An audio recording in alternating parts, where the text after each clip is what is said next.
रात के 10 बजे थे। रवि के आने का कोई अता-पता नहीं था। हालाँकि उसने निर्मला को फ़ोन कर दिया था कि उसे आने में देर हो जाएगी, सो वह खाना खाकर दरवाज़ा बंद कर सो जाए, उसका इंतज़ार ना करे।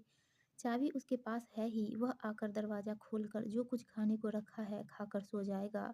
यह जानते हुए भी निर्मला रवि के आने के इंतज़ार में करवटें बदल रही थी।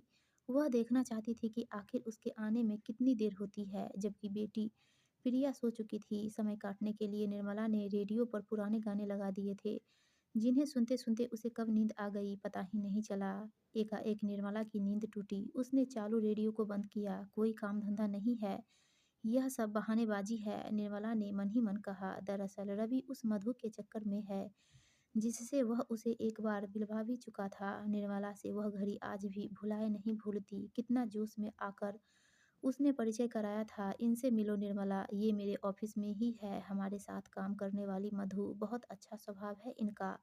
और मधु, ये है मेरी पत्नी निर्मला। निर्मला को शक हो गया था, एक पराई औरत के प्रति ऐसा खिंचाव, और तो और बाद में वह उसे छोड़ने भी गया था।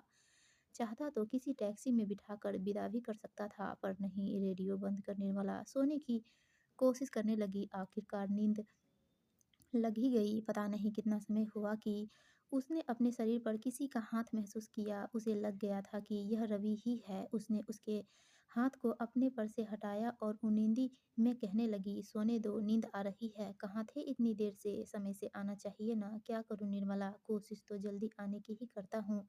रवि ने निर्मला को अपनी ओर खींचते हुए कहा, आप मधु से मिलकर आ रहे हैं ना? निर्मला ने अपने आप को छुड़ाते हुए ताना कसा, इतनी अच्छी है तो मुझसे शादी क्यों की, कर लेते उसी से ना। निर्मला, छोड़ो भी ना, यह भी कोई समय है ऐसी बातों का। मेरा मूड अच्छा है, तुम्हारा तो अच्छा मूड है, पर मेरा तो मूड नहीं है ना। चलो सो जाओ प्लीज़।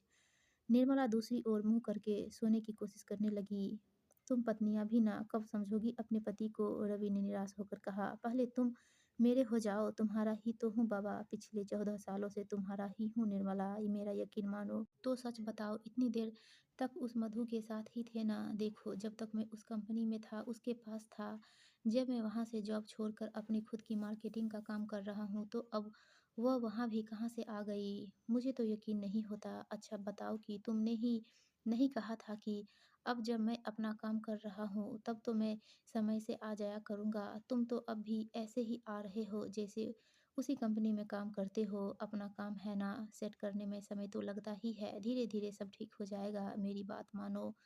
अब सब तुम्हारे हिसाब से चलने लगेगा, ठीक है। अच्छा अब तो गुस्सा थूक दो। नहीं, बिल्कुल नहीं, मुझे तो बिल्कुल यकीन नहीं होता। तुम एक नंबर के झूठे हो। मैं कई बार तुम्हारा झूठ पकड़ चुकी हूँ, तो तुम नहीं मानोगी जब तक मुझे पक्का यकीन नहीं हो जाता, निर्मला ने कहा। तो तुम्हें यकीन कैसे होगा? बस सच बोलना शुरू कर दो और समय से घर आना शुरू कर दो। अच्छी बात है, कोशिश करता हूँ। रंग में भंग पड़ता देख रवि ने अपने कदम पीछे खींच लेने में ही भलाई समझी। वह नहीं चाहता था कि बात आगे बढ़े। वह भी करवट बदल कर सोने की कोशिश करने लगा। निर्मला का शक रवि के प्रति यूं ही नहीं था। दरअसल कुछ महीने पहले की बात है। वह और निर्मला बेटी प्रिया के साथ शहर के एक बड़े गार्डन में घूमने गए थे, जहाँ वह मधु के साथ भी घूमने जाता रहा था। वहाँ से वे अपने एक परिचित चाट वाले के यहाँ नाश्ते के लिए चले गए। चाट वाले ने सहज ही पूछ लिया था कि आज आपके साथ जीन्स पैंट वाली मैडम जी नहीं है? बस यह सुनते ही निर्मला के तन बदन में आग लग गई थी और घर लौटकर उसने रवि की अच्छे से खबर ली थी। रवि ने लाख सफाई दी, पर निर्मला नहीं मानी थी। जैसे तैसे आगे न मिलने की कसम खाकर रवि ने अपना पिंड छुड़ाया था। निर्मला की बातों में सच्चाई थी, इसलिए रवि कमज़ोर पड़ता था। रवि मधु के चक्कर में इस कदर पड़ गया था कि वह चाहकर भी खुद को मधु से अलग नहीं कर पा रहा था। मधु की खूबसूरती पर रवि फ़िदा था। अब एक ही रास्ता था कि मधु शादी कर ले और अपना घर बसा ले। पर एक तरह से मधु यह जानते हुए कि रवि शादीशुदा है, वह खुद को उसे सौंप चुकी थी। रवि में उसे पता नहीं क्या नज़र आता था। यहाँ तक कि जब निर्मला गाँव कुछ दिनों के लिए अपनी माँ के यहाँ जाती, तो मधु रवि के यहाँ आ जाती और फिर दोनों मज़े करते। पर निर्मला को किसी तरह इस बात की भनक लग गई थी, इसलिए उसने अब माँ के यहाँ जाना भी कम कर दिया था। निर्मला संबंधों की असलियत को समझ नहीं पा रही थी, क्योंकि जहाँ एक ओर वह माँ बनने के बाद रवि से प्यार में कम दिलचस्पी लेती थी या लेती ही नहीं थी, वहीं दूसरी ओर रवि अब भी निर्मला से पहले वाले प्यार की उम्मीद रखता था। पर जब निर्मला से उसकी मांग पूरी नहीं होती तो वह मधु की तरफ मुड़ जाता था। इस तरह रवि का मधु से जुड़ाव एक मजबूरी था जिसे निर्मला समझ नहीं पा रही थी। निर्मला ने मधु वाली सारी बातें अपने तक ही सीमित रखी थी। अगर वह रवि के मधु से प्रेम संबंध वाली बात अपने माँ या बाबूजी को बताती तो उन्हें बहुत दुख पहुंचता, जो वह नहीं चाहती थी। निर्मला के सामने यह जो मधु वाली उलझन है, वह इसे खुद ही सुलझा लेना चाहती थी। दो बच्चों में से एक बच्चा यानी प्रिया से बड़ा लड़का सूरज तो अपने ननिहाल में पढ़ रहा है, क्योंकि यहाँ पैसे की समस्या है। अभी मकान हो जाएगा तो हो जाएगा, फिर बच्चों का कैरियर, उनकी शादी का काम आ पड़ेगा। ऐसे में खुद का मकान तो होने से रहा। रवि के प्यार के इस तेज बहाव को लेकर निर्मला एक बार डॉक्टर से मिलने की कोशिश भी कर चुकी थी कि प्यार में अति का भूत उस पर से किसी तरह उतारे। ऐसा होने पर वह मधु से भी दूर हो सकेगा। अगले दिन रवि ने काम पर जाते हुए निर्मला के हाथ में 500 रुपये रखे और मुस्कुराते हुए उनकी कलाई सहलाई। निर्मला ने आंखें तरेरी। रवि सहमते हुए बोला, निर्मला, आज साप्ताहिक बाजार है, सब्जी के लिए पैसे दे रहा हूँ, भूलना मत वरना फिर रोज आलू खाने पड़ेंगे। कहते हुए टीवी देख रही प्रिया को प्यार से अपने पास बुलाकर उससे शाम को आइसक्रीम खिलाने का वादा कर अपने बैग को थामते हुए बाहर निकल गया। निर्मला दरवाजा बंद कर अपने काम में जुट गई। उसे तो याद ही नहीं था कि सचमुच आज तो बाजार का दिन है और उसे हफ्ते भर की सब्जी भी लानी है। वह प्रिया की मदद लेकर फटाफट काम पूरा करने में जुट गई। काम काज खत्म कर प्रिया को पढ़ाई की हिदायत देकर बड़ा सा झोला उठाए निर्मला दरवाजा लॉक कर बाजार की ओर निकल गई। उसे प्रिया के चलते घर जल्दी लौटने की फिक्र थी। अभी निर्मला कुछ सब्जियां ही ले पाई थी और एक सब्जी का मोल भाव कर ही रही थी कि किसी ने पीछे से कंधे पर हाथ रखा। निर्मला पलटी तो एक अजनबी औरत को देखकर अचरज करने लगी। तुम निर्मला ही हो ना? उस अजनबी औरत ने निर्मला को हैरानी में देखा तो पूछा, जी, पर आप कौन हैं? अरे शारदा दीदी आप। दरअसल आपको जूरे में देखा तो। झटपट निर्मला ने शारदा टीचर के पैर छू लिए। सही पहचाना तुमने। कितनी कमजोर थी तुम पढ़ने में जब तुम मेरे घर ट्यूशन लेने आती थी। इसी से तुम मुझे याद हो, वरना एक टीचर के पास से कितने स्टूडेंट पढ़ कर निकलते हैं, कितनों को याद रख पाते हैं हम लोग। आशीर्वाद देते हुए शारदा दीदी ने कहा, मेरा घर यहाँ नज़दीक ही है, आइए ना घर चलिए। निर्मला ने कहा, नहीं नहीं, फिर कभी, अभी मैं रिटायर हो चुकी हूँ और पास ही कॉलोनी में रहती हूँ। लो यह है मेरा विजिटिंग कार्ड, घर आना, खूब बातें करेंगे। अभी इस वक्त थोड़ा जल्दी में है वरना रुकती। अच्छा चलती हूँ। निर्मला ने कार्ड पर लिखा पता पढ़ा और अपने पर्स में रखकर सब्जी के लिए आगे बढ़ गई। उसने ये तय किया कि वह अगले दिन शारदा दीदी से मिलने उसके घर ज़रूर जाएगी। उसे लगा कि शारदा दीदी उसकी उलझन को सुलझाने में मदद कर सकती है। अगले दिन सारा काम निपटाकर वह प्रिया को पड़ोस में रहने वाली उसकी हम उम्र सहेली के पास छोड़कर शारदा दीदी के घर की ओर चल पड़ी। उसे घर ढूंढने में जरा भी परेशानी नहीं हुई। उसने डोरबेल बजाई तो दरवाज़ा खोलने वाली शारदा दीदी ही थी। आओ निर्मला, कहकर अपने साथ अंदर ड्राइंग रूम में ले जाकर बिठाया। सब कुछ करीने से सजा हुआ था। चाय वगैरह पीने के बाद शारदा दीदी ने निर्मला का हाथ अपने हाथ में लेते हुए पूछा, कहो क्या बात है निर्मला, सब कुछ ठीक ठाक है? जिंदगी किस तरह चल रही है? तुम्हारे मिस्टर, तुम्हारे बच्चे? निर्मला फिर जो शुरू हुई तो बोलती चली गई। शारदा दीदी बड़े गौर से सारी बातें सुन रही थी। उन्हें लगा कि निर्मला की मुश्किल हल करने के लिए अभी भी एक टीचर की ज़रूरत है। स्कूल में निर्मला सवाल लेकर जाती थी, आज वह अपनी उलझनें लेकर आई है। अपनी उलझन बता देने से निर्मला काफ़ी हल्का महसूस हो रही थी, जैसे कोई सिर पर से बोझ उतर गया हो। शारदा दीदी ने गहरी सांस ली। उन्होंने कहा, मुझे गर्व है कि तुम मेरी स्टूडेंट हो।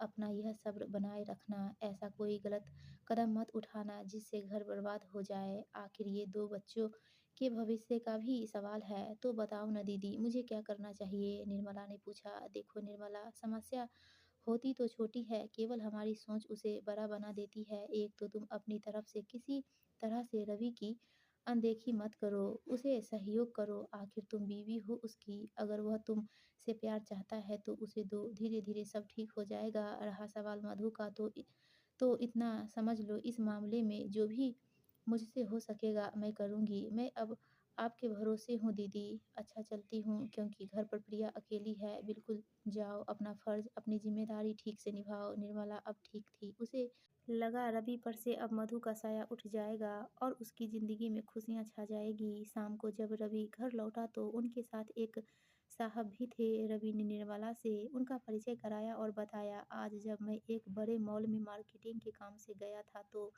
एक शॉप पर इनसे मुलाकात हुई। दरअसल इनका कॉस्मेटिक का कारोबार है और इन्हें वहाँ एक मैनेजर की सख्त ज़रूरत है। जब इन्होंने उस दुकानदार से मेरा बातचीत का लहजा और स्टाइल देखी तो ये बहुत प्रभावित हुए। मुझसे मेरा जॉब एक्सपीरियंस सुना, मेरी फ़ाइल के बारे में जाना और कहने लगे कि तुम में मुझे मैनेजर की सारी खूबियाँ दिखती है। मैं तुम्हें अपने यहाँ मैनेजर की पोस्ट ऑफ़र करता हूँ।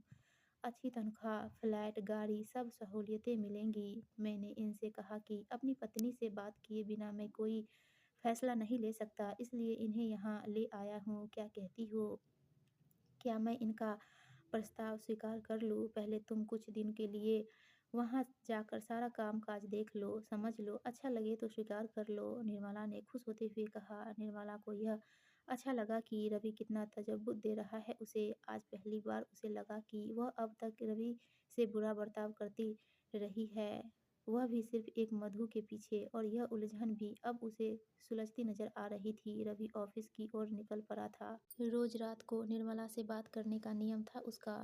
निर्मला भी बातचीत में पूरी दिलचस्पी लेती। प्रतिदिन के कामकाज के बारे में, मालिक के बर्ताव के बारे में वह सब कुछ बताता। नए मिलने वाले फ्लैट जो वह देख भी आया था उसके बारे में बताता और कहा कि अब वहाँ शिफ्ट होने में फ़ायदा ही है। निर्मला ने झटपट शारदा दीदी के घर की ओर रुख किया। उन्हें रवि के नई जॉब और वहीं शिफ्ट होने के बारे में बताया। शारदा दीदी के मुँह से निकला, तब तो तुम्हारी सारी उलझनें अपने आप ही सुलझ रही है निर्मला। जब तुम लोग शहर ही बदल रहे हो तो मधु इतनी दूर तो वहाँ आने से रही। सब कुछ इतना जल्दी तय हुआ कि निर्मला का इस पहलू की ओर ध्यान ही नहीं गया। शारदा दीदी की इस बात में दम था। एक तीर से दो शिकार हो रहे थे। अब इसके पहले कि मधु के पीछे रवि का मन पलट जाए, उसने जाना ही सही समझा। रात को रवि का फ़ोन आया तो उसने झटपट यह काम कर लेने को कहा। अभी छुट्टियां भी चल रही हैं, नए सेक्शन में बच्चों के एडमिशन में भी दिक्कत नहीं होगी। लगे हाथ सूरज को भी माँ के यहाँ से बुलवा लिया जाएगा। अब वह उसके पास ही रहकर आगे की पढ़ाई-लिखाई करेगा। पूरी गृहस्थी के साथ रवि ने शिफ्ट कर लिया। निर्मला नए शहर में नया घर देखकर अवाक थी। ऐसे ही घर का तो उसने कभी सपना देखा था। दोनों बच्चे तो यह सब देखकर चहक उठे। रवि में शुरू-शुरू में उदासी ज़रूर आई। निर्मला समझ गई थी ऐसा क्यों है, पर उसने अब अपना प्यार रवि पर उड़ना शुरू कर दिया था। एक शाम जब रवि काम से घर लौटा तो बुझा-बुझा सा था। यह कामकाज की वजह से नहीं हो सकता था। उसे कुछ खटका हुआ जिसे उसने ज़ाहिर नहीं होने दिया। बालों में उँगलियाँ घुमाते हुए निर्मला ने बस इतना ही कहा, क्यों न एक-एक कप कॉफ़ी हो जाए।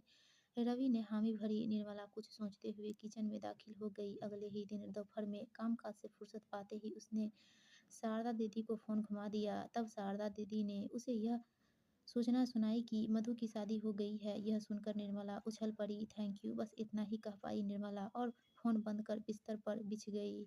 अब उसे रवि के बुझे चेहरे की वजह भी समझ में आ गई थी, लेकिन अब सब कुछ ठीक भी हो रहा था। गृहस्थी की गाड़ी बिना रुकावट एक बार फिर पटरी पर सटपट दौड़ने के लिए तैयार थी।